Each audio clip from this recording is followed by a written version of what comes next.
तो वो चीज जो सीक्रेट है ना, वो कंसिस्टेंसी है।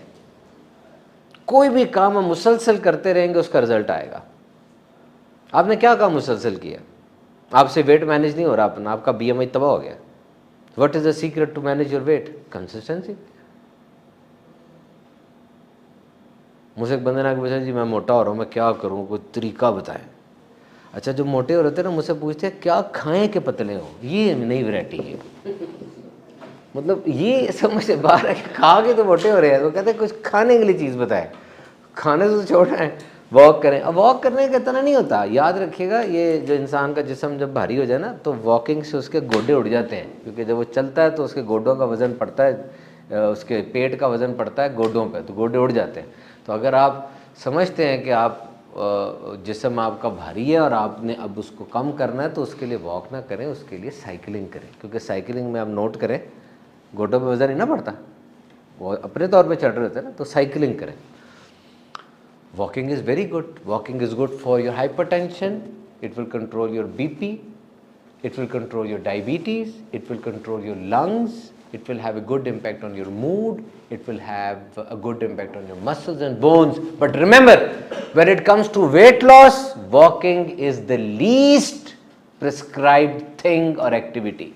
आप रात को जाके 1200 कैलोरीज खाते हैं अपने दोस्तों के साथ, क्या ख्याल है? दुम्बा कढ़ाई देसी मक्खन डाल के। अब 1200 कैलोरीज आप क्या कितनी देर में उड़ाएंगे? मुझे बताएं, कितना चल लेंगे आप? 4 एक्सरसाइजेज हैं जो कि एक्सरसाइज की फील्ड में कैलोरीज को बर्न करने बड़ी अच्छी। एक तो रोप जंपिंग है, ये अच्छी है। दूसरी साइकिलिंग है, तीसरी स्विमिंग है, और सबसे अच्छी रनिंग है।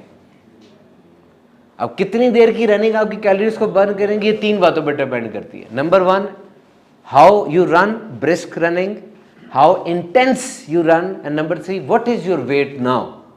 जैसे जो टेबल मेरे पास है उसके मुताबिक अगर आपका वजन 86 किलोग्राम है और आप 1 घंटे की बड़ी ज़्यादा वॉक करते हैं, तो आप तकरीबन 600-700 कैलोरीज बर्न करेंगे।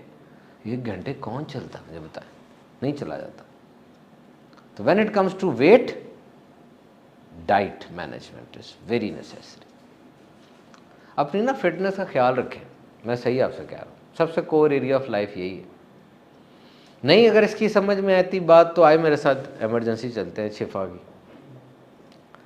इमरजेंसी जाना है, आईसीयू।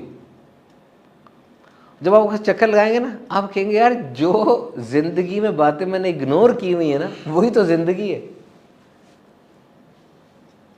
आप परेशान हो जाएंगे कि यार ये क्या है, जो बातें मैंने ज़िंदगी में इग्नोर की हैं वही तो ज़िंदगी है। फिर आप एक लम्हे के लिए सोचेंगे कि यार जॉब भी चली जाए, अगर ज़िंदगी है तो जॉब आ जाएगी। अगर बिज़नेस भी चला जाए, ज़िंदगी अगर है तो बिज़नेस भी आ जाएगा। थोड़ा सा फ़ख्र करें अपनी ज़िंदगी पे, अपने तौर पे फ़ख्र करें, फिर अल्लाह का शुक्र अदा करें। वक्त बदलते देर नहीं लगती, छोटी छोटी शरियाने हैं, इधर से इधर हो जाए सारा ख़राब हो जाता। दिल धड़क रहा है, इतना सा तो पंप है, इतना सा 4 करोड़ 20 लाख दफ़ा धड़कता है ये साल में।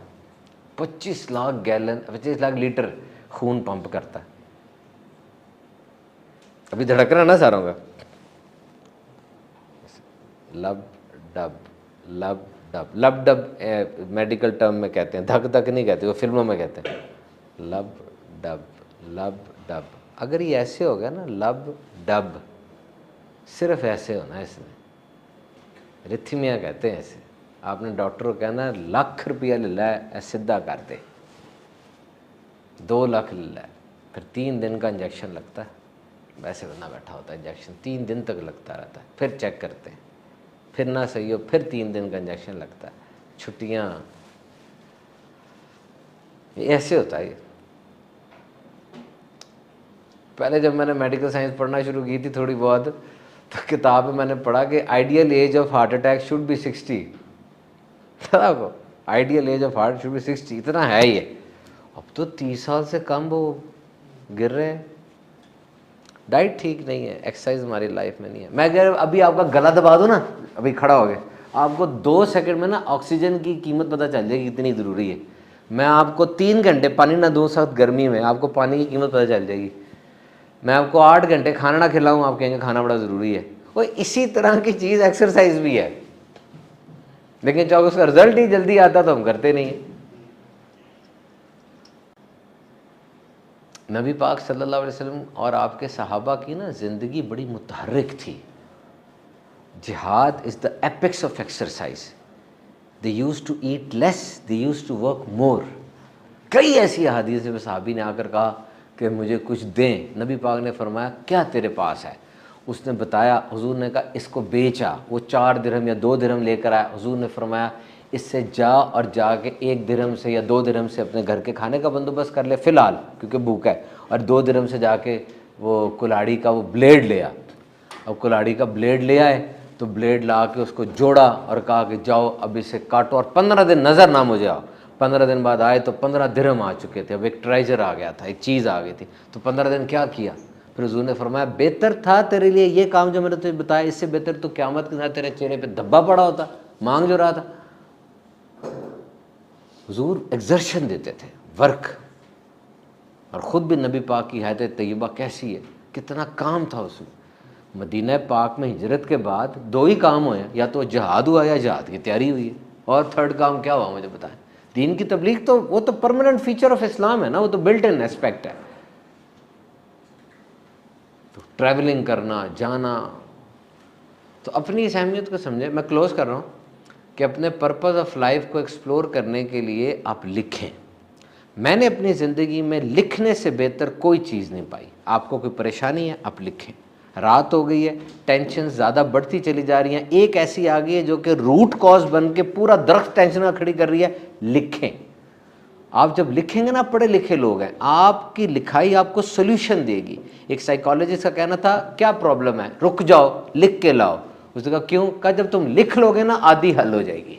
जाओ आज ये करके देखो, लिख लो जो कुछ भी है ना दिल में, लिख लो उसको। याद है बच्चों ने डायरी लिखने का रिवाज होता था। हमारी एज शायद अभी ये है बचपन में ना बड़े बूढ़े डायरी लिखते थे, यार रोज़ मैं डायरी लिखूँ। Why? This is very important, cool and calm रहता है। मतलब लिख लें, आपको इसका बहुत ज़्यादा फ़ायदा होगा। दावत इस्लामी का ये शोबा FGRF ये माशाल्लाह हमारा बहुत ज़्यादा काम कर रहा है। और दावत इस्लामी के बहुत से शोबा जाता है। जिस ऑफिस में हम हैं, ये दावत इस्लामी का शोबा है Faizan global relief foundation. Health care इसमें हम देते हैं, फूड एंड राशंस है, एजुकेशन है, प्लांटेशन है, डिज़ास्टर मैनेजमेंट है और रिहेबिलिटेशन के इसमें काम होते हैं। आप भी दावत इस्लामी के माहौल से वाबस्ता रहिए। इंशाल्लाह हम कोशिश करेंगे इस जगह पर रेगुलर कुछ ना कुछ सेशंस आपके होते रहें। पर्सनालिटी डेवलपमेंट होती है, सीखता है इंसान, समझता है। फिर एक क्लासरूम सेटिंग के अंदर कोई अगर बोल रहा हो ना तो उसका ज़्यादा इम्पैक्ट होता है, क्योंकि ऑटोमेटिकली इंसान अडेप्ट कर जाता है कि मैं जो कुछ भी हूँ या मैं स्टूडेंट हूँ। और स्टूडेंट रहिएगा, प्लीज़ स्टूडेंट रहिएगा। स्टूडेंट होने से इनकार कभी ना कीजिएगा। छोटा सा बच्चा भी आया ना, उससे भी कुछ ले लें। कल मैं एक मॉल पे था फैमिली के साथ, तो एक बच्चा आया, वो सऊदी अरब से आया था। तो मैंने कहा क्या कर रहे हो? कहता जी ऑनलाइन मैं कुरान हिफ्ज़ कर रहा हूँ। कहाँ तक पहुँचे हो? 11 पारे तक। साथ तो कैम्ब्रिज में O लेवल्स भी कर रहा था और उसमें भी A's ले रहा था। ये मेरी ज़िंदगी का पहला बच्चा है जो कि हिफ्ज़ भी अच्छा कर रहा हो और रेगुलर स्टडीज़ में भी हो, क्योंकि मेरी अपनी आइडियोलॉजी यही है कि हिफ्ज़ वाला हिफ्ज़ ही करे। कुरान पाक पढ़ना आसान नहीं है, वो पढ़ लेते रहे, जल्दी ख़त्म करके फिर रेगुलर स्टडीज़ में है। But he was doing both and he was doing good. मैंने उससे कहा कि तुम मेरे लिए एक इंस्पिरेशन हो। तो अगर आप स्टूडेंट बनने के लिए तैयार हो जाए ना, अगर आप स्टूडेंट बनने के लिए तैयार हो जाए, टीचर नमूदार हो जाता है। आप तैयार हो,